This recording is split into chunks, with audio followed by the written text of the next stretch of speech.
Saya adalah Bagus. Saya bekerja sebagai seorang perawat di salah satu rumah sakit.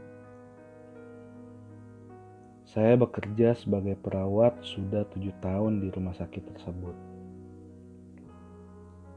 Selama 7 tahun itu, saya tidak pernah menemukan peristiwa horor dan menakutkan. Meskipun saya sudah mendengar banyak cerita seram yang dialami rekan kerja saya, tapi saya tidak mau terlalu memikirkan perkara tersebut. Karena saya pikir itu akan mengganggu dan membuat saya tidak tenang dan nyaman dalam bekerja. Saya selalu menanamkan dalam diri bahwa bekerja adalah bagian dari ibadah. Karena itu, saya senantiasa berserah dan bertawakal kepada Allah jika dalam bekerja mendapatkan gangguan dari hal-hal gaib.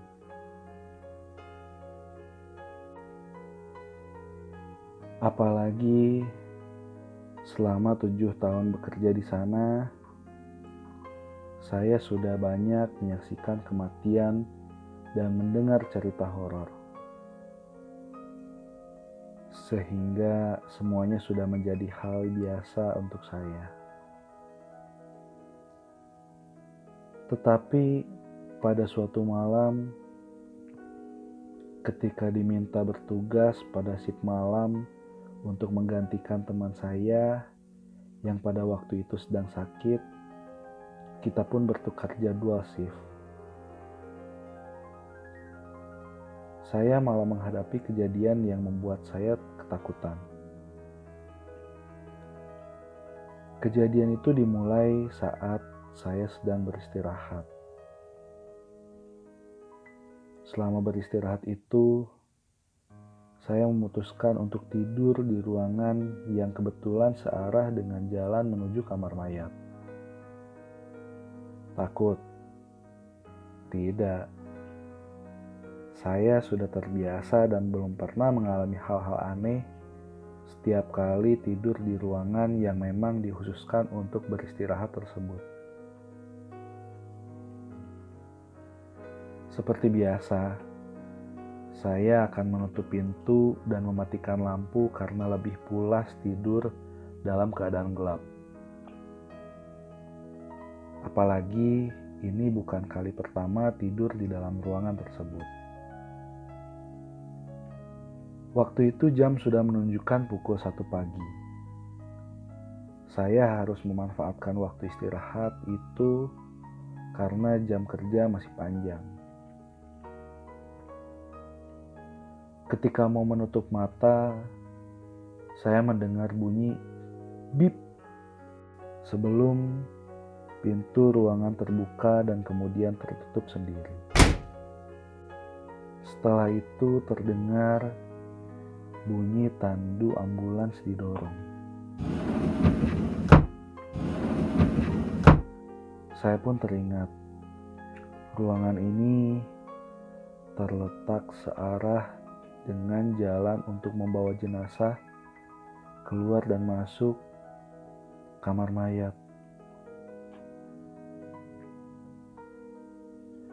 Tanpa berprasangka apa-apa, saya kemudian mengirim pesan kepada rekan kerja untuk bertanya tentang siapa yang meninggal.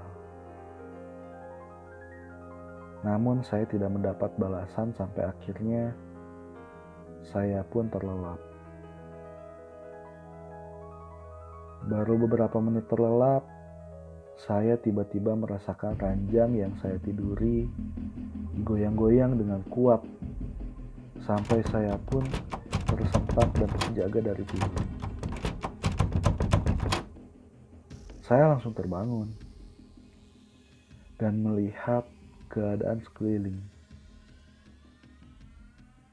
Namun tidak ada siapapun di dalam ruangan. Masih dalam kondisi mengantuk, saya duduk di tepi ranjang dan membaca ayat kursi. Saya juga memberanikan diri untuk mengintip bagian bawah ranjang. Namun tidak ada apa-apa. Tiba-tiba pintu ruangan diketuk dan terlihat rekan saya mengintip dari kaca pintu. Dia masuk dan bertanya, apa saya mendengar bunyi pintu kamar mayat yang terbuka?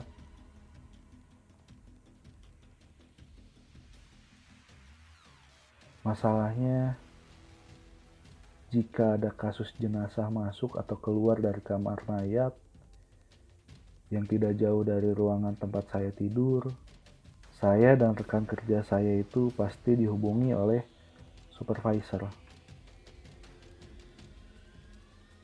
Di saat kami sibuk membahas hal aneh yang baru saja terjadi,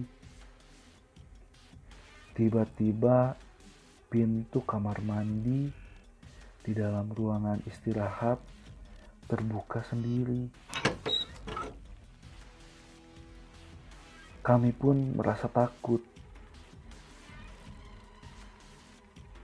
Saya merasa aneh karena tidak ada orang yang keluar dari kamar mandi tersebut. Perasaan tidak tenang mulai menyelubungi kami. Saya akhirnya memutuskan untuk meneruskan tugas karena waktu masih panjang. Ketika saya sedang fokus menyiapkan laporan di desk perawat, tiba-tiba saya mendengar suara pasien menjerit sambil berlari ke arah saya dalam keadaan ketakutan.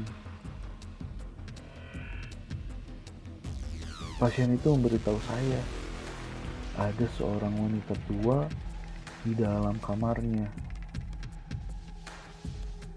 Nenek tersebut memarahinya karena tidur di situ dan memintanya keluar.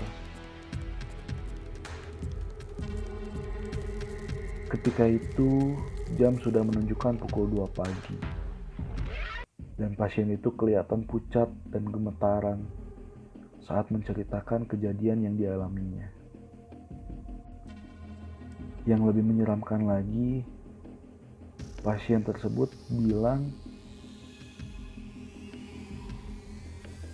dia melihat sosok mayat terbaring di bawah ranjangnya.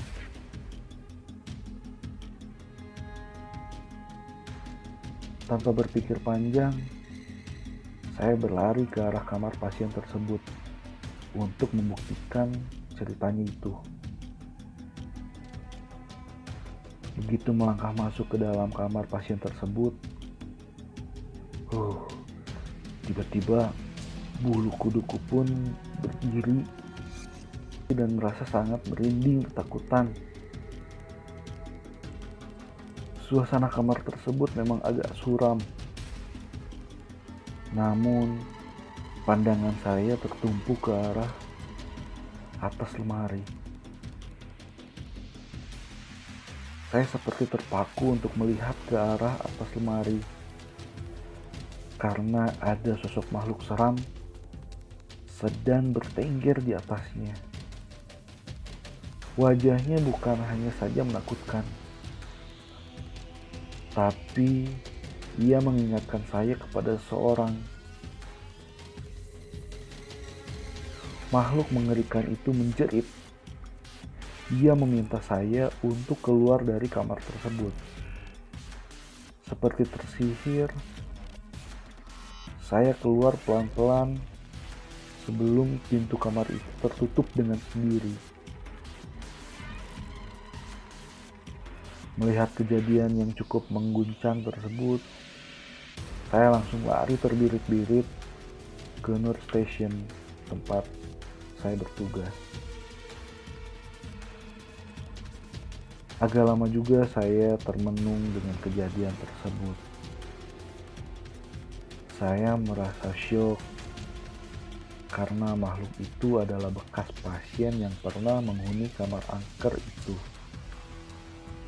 sebelum dia meninggal dunia pada awal tahun ini. Dia termasuk pasien paling lama berada di pusat perawatan ini. Kira-kira 3 bulan sebelum akhirnya menghembuskan napas terakhirnya di dalam kamar tersebut. Pernah beberapa kali pasien yang menginap di kamar itu minta tukar karena mengalami gangguan. Tetapi saya memang tak menyangka dengan apa yang saya lihat. Sejak itulah saya selalu merasa ragu dan merasa takut untuk melaksanakan tugas jaga malam.